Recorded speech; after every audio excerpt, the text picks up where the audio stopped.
সালাতে দোয়া কবুল হয়। সালাতে দোয়া কবুলের তিন জায়গা।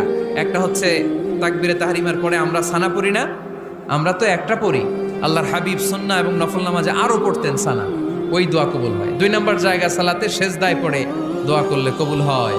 আকরাবু মা ইয়াকুনুল আবদু মির রাব্বিহি ওয়া হুয়া সাজিদ ফাকসিরু ফীহি দুআ। বান্দা যখন সেজদায় লুটিয়ে পড়ে বান্দা আল্লাহর সবচেয়ে কাছে চলে যায়। তা কিন্তু বিশ্বনবী বলে সেজদাটা তোমার রবের কুদরতি পায়ের উপরে পড়েছে। সেজদায় পড়ে দোয়া করেন। সালাম ফিরানোর আগে বিশ্বনবী দোয়া করতেন, লা ইউসাল্লিমান্না আহাদুকুম হাত্তা ইয়াতাআওয়াযা মিন আরবা'a।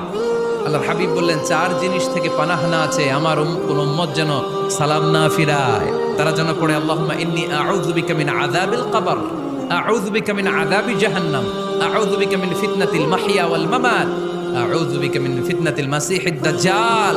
আল্লাহ কবরের আযাব থেকে বাঁচাও, আল্লাহ জাহান্নামের আগুন থেকে বাঁচাও, আল্লাহ জীবন